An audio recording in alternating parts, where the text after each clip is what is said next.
সুপ্রিয় দর্শক, প্রীতি ও শুভেচ্ছা নিন। আমি শহীদুল ইসলাম। আজকে যে বিষয়টি নিয়ে আলোচনা করব সেটি হচ্ছে, আপনারা জানেন গত দুদিন আগেই আওয়ামী লীগ সরকারের, তৎকালীন সরকারের প্রভাবশালী একজন নেতা, যিনি মুক্তিযুদ্ধের সময় সাহসী নেতৃত্ব দিয়েছেন, তার পাশাপাশি তিনি বাংলাদেশ সরকারের বেশ কয়েকবার মন্ত্রণালয়ের দায়িত্ব পালন করেছেন। বীর মুক্তিযোদ্ধা ইঞ্জিনিয়ার মোশাররফ হোসেন তিনি ইন্তেকাল করেছিলেন। প্রিয় দর্শক, তার ইন্তেকালের পর সর্বমোট 3টি জানাজা অনুষ্ঠিত হয়। একটি ঢাকায় স্থানীয় একটি মসজিদে তার জানাজা সম্পন্ন হয়। এরপর গতকাল অর্থাৎ গত বৃহস্পতিবার বেলা 11টার দিকে চট্টগ্রাম নগরস্থ জমিয়তুল ফালাহ ময়দানে তার জানাজার নামাজ অনুষ্ঠিত হয়। প্রিয় দর্শক, সেই জানাজায় আমরা দেখতেছি লক্ষাধিক লোকের সমাগম হয়েছে। লক্ষাধিকের বেশি লোকের সমাগম, অর্থাৎ জানাজার মাঠ খানায় খানায় পরিপূর্ণ হয়ে আশেপাশের রাস্তাঘাট ছাড়িয়ে এক বিপুল জনসমুদ্রে পরিণত হয়েছিল তার জানাজা শেষে আমরা দেখতে পেয়েছি আওয়ামী লীগ, যুবলীগ, ছাত্রলীগের নেতৃবৃন্দ সেখানে জয় বাংলা স্লোগান দিয়েছিলেন। প্রিয় দর্শক, স্লোগান দিয়ে তারা নিজ নিজ বাড়িতে কিংবা কর্মস্থলে ফিরে গিয়েছিলেন। প্রিয় দর্শক, এবার সাবেক মন্ত্রী মোশাররফ হোসেনের জানাজায় জয় বাংলা স্লোগান দেওয়াকে কেন্দ্র করে আওয়ামী লীগের 19 নেতা কর্মীকে কারাগারে পাঠিয়েছে চট্টগ্রাম মহানগর পুলিশ।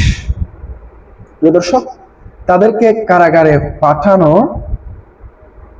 কারণ হিসেবে যে ব্যাখ্যা দিয়েছে পুলিশ, সেটি আপনাদের সামনে একটু তুলে ধরছি। অর্থাৎ চট্টগ্রাম মহানগরীর জমিয়তুল ফালাহ জামে মসজিদ মাঠে সাবেক গৃহায়ণ ও গণপূর্ত ও বীর মুক্তিযোদ্ধা মোশাররফ হোসেনের জানাজা শেষে জয় বাংলা স্লোগান দিয়ে মিছিল করার অভিযোগে কার্যক্রম নিষিদ্ধ আওয়ামী লীগ ও এর অঙ্গ সংগঠনের 19 নেতা কর্মীকে গ্রেফতার করেছে পুলিশ। একই সঙ্গে এ ঘটনায় সন্ত্রাস বিরোধী আইনের মামলা দায়ের করে তাদের কারাগারে পাঠিয়েছে আদালত। শুক্রবার 15 মে বিকেলে চট্টগ্রাম মেট্রোপলিটন পুলিশ সিএমপির এক সংবাদ বিজ্ঞপ্তিতে এই তথ্য জানানো হয়েছে।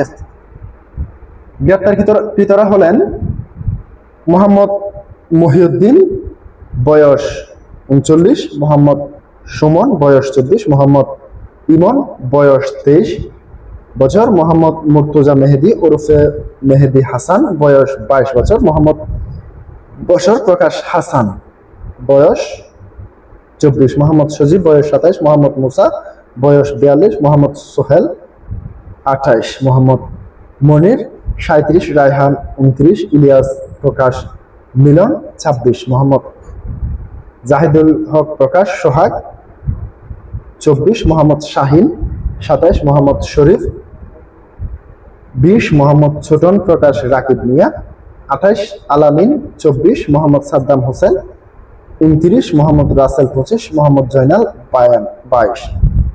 স্থানীয় সূত্র জানা যায়, গত বৃহস্পতিবার বেলা 11টার দিকে নগরী জমিয়তুল ফালাহ ময়দানে মসজিদ মাঠে ইঞ্জিনিয়ার মোশাররফ হোসেনের জানাজা শেষে হঠাৎ করে জয় বাংলা স্লোগান দিয়ে নগরীর প্রধান সড়কের নামে নেমে এসে কার্যক্রম ছাত্রলীগ নিষিদ্ধ, আওয়ামী লীগ নিষিদ্ধ ঘোষিত সংগঠনের নেতাকর্মীরা এ সময় তারা সরকার বিরোধী বিভিন্ন স্লোগান দিতে থাকেন।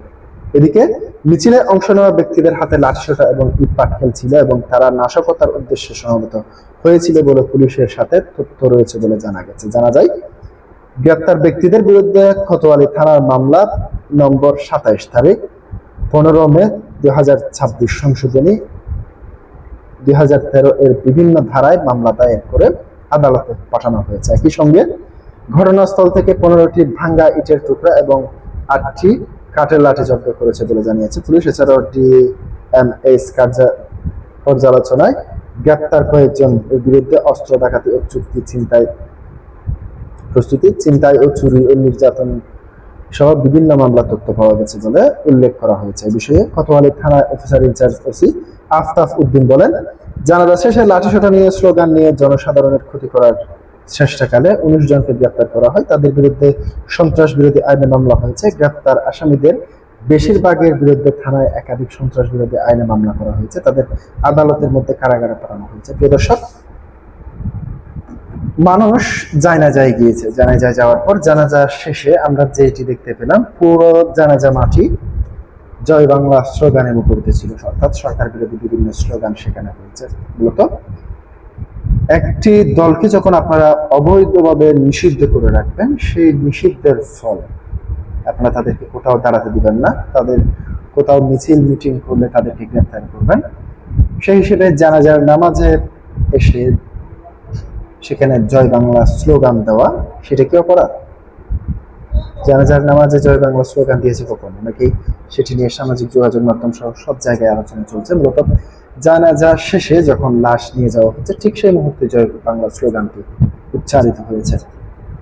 প্রিয় দর্শক, আপনার মতামতটি অবশ্যই কমেন্ট বক্সে জানাবেন। আসসালামু আলাইকুম ওয়া রাহমাতুল্লাহ।